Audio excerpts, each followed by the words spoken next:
Do I have everybody's attention now?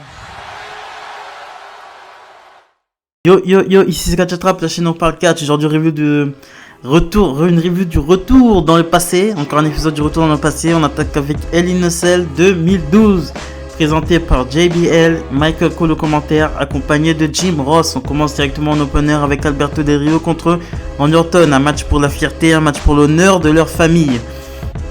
C'était un bon match, franchement c'était un bon match. Orton Del Rio, ça marche, dans le ring ça marche. Gros botch à la fin du match. Del Rio monte sur la troisième corde et fait un saut, mais Orton, en fait il devait faire un saut et Orton devait le réceptionner en standing dropkick en fait. Il devait faire un standing dropkick à la volée. Mais Del Rio a sauté trop tôt, ou Orton s'est retourné trop tard. Et donc du coup Del Rio est debout et Orton lui fait... ils se regardent un peu, ils font genre de se battre et Orton fait genre à Del Rio demande à Del Rio de faire une position dans la corde et ensuite il lui place le standing dropkick. C'était rigolo à voir ce botch. Bon après il travaille 365 jours par an, on peut tolérer un petit botch quoi, même si c'est de la part de Randy Orton et Del Rio.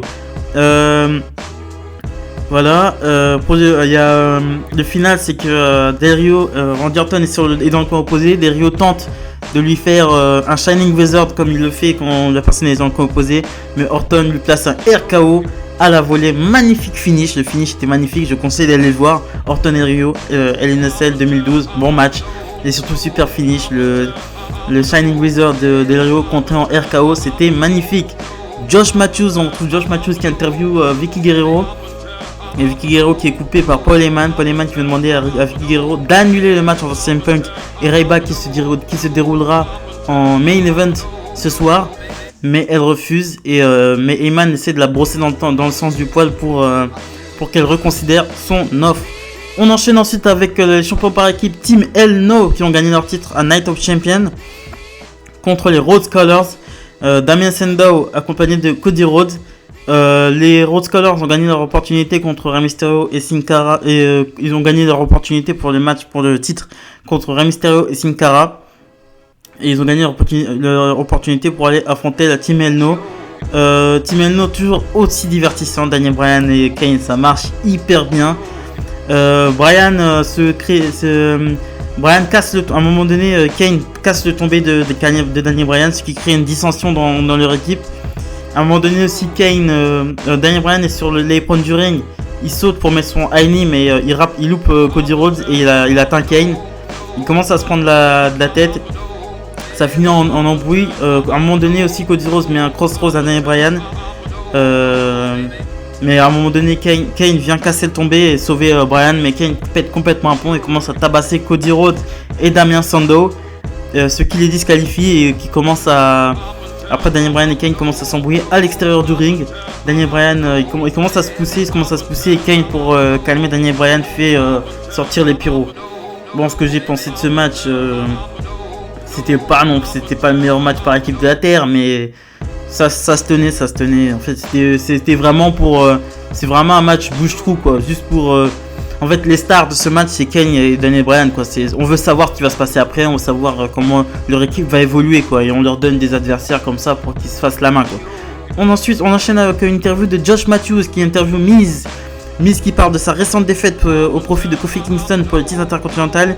Il dit qu'il va battre Kofi Kingston et retrouver son titre intercontinental et sauver le monde. Je vois pas ce qu'il y a le rapport entre sauver le monde et avoir le titre intercontinental, mais bon, logique WWE. Kofi Kingston contre le Miz pour le titre intercontinental, c'était un bon match. Voilà. J'aime pas trop le Miz sur le ring, je vais pas faire le mytho, j'aime pas trop le Miz in-ring, j'aime pas son in-ring. Mais là avec Kofi Kingston ça marchait extrêmement bien, il y avait une bonne histoire. Miz travaillait sur la jambe gauche de Kofi Kingston. Et il y a un truc qui m'a dérangé avant le match, qui s'est passé sur toute la soirée. Ça me gêne, quand les challengers arrivent après les champions. Pour moi, le champion doit arriver en dernier. C'est comme ça, ça me gêne énormément et ça peut me faire sortir du match. Parce que ça fait que le champion n'est pas considéré à sa juste valeur. Gros travail de mise sur la jambe gauche de Kofi Kingston. Il retire carrément sa jambière. Kofi finit le match en chaussettes, en bas. Voilà, il retire carrément ses protections. Le final, c'est qu'un enchaînement. Il y a eu plusieurs contres. The Miz essaie de porter son Skull Crushing Finale, mais Kofi le contre. et envoie Miz à l'extérieur. Et au moment où Miz veut remonter sur le ring, il lui place le Trouble in Paradise pour la victoire. Victoire de Kofi Kingston qui gagne ce match et qui conserve les titres. Très bon contre à la fin, c'était une bonne série de... Une bonne fin, c'était une bonne fin. La fin, j'étais vraiment dedans à fond. Ils vont vraiment réussir à me faire rentrer dans le match à fond et je les félicite pour ça. On retrouve ensuite Daniel Bryan et Kane qui se disputent en backstage sur le fait qu'ils ont perdu. Les deux se renvoient la balle, hein, on connaît les deux. Cesaro contre Justin Gabriel pour le titre US, ça faisait plaisir de voir Justin Gabriel. C'est un catcheur que j'aimais beaucoup à l'époque de NXT. Je trouvais qu'il avait du talent, il avait un futur. Pour moi, il avait clairement... Bon, tout le monde voyait Wade Barrett et Daniel Bryan. Mais moi, je voyais aussi Justin Gabriel. Je trouvais qu'il était ultra bon in-ring et son 450 splash était magnifique. Le match était bon. Voilà, j'ai rien à dire, le match était bon, ça tenait ses promesses, c'était ni trop long ni trop court.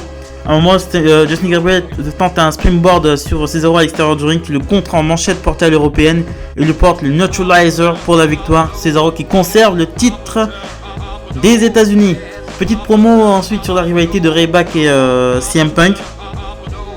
Ryback qui venait à l'époque d'arriver, bon, il faisait partie de la première saison de NXT, il s'appelait Skip Sheffield à l'époque, et il venait en mode cowboy, mais il s'était mis, il était venu, là il était revenu en 2012, il s'était foutu quelques piqûres et il avait fait un peu plus de muscu, et il était venu sous le nom de Ryback, c'était un peu un Goldberg du pauvre. Voilà, c'était un peu un Goldberg du pauvre qui faisait extrêmement peur à CM Punk. À l'époque, il avait eu vraiment un gros push et le public était vraiment derrière son feed mi-mort. Le public était vraiment derrière et c'était vraiment sympa. On retrouve ensuite Paul Heyman qui essaie encore de convaincre Vicky Guerrero d'annuler le match, mais en vain. Vicky Guerrero qui refuse d'annuler le match de CM Punk. Rey Mysterio contre Sin Cara, Rey Mysterio avec Sin Cara contre les Primetime Players. Bon, c'était un match, je pense, pour bouche-trou, hein, il faut toujours des matchs bouche-trou. Victoire de Rey Mysterio et Sin Cara qui porte Rey Mysterio qui porte un 619 à Darren Young sur le coin du ring et qui enchaîne avec un splash pour la victoire.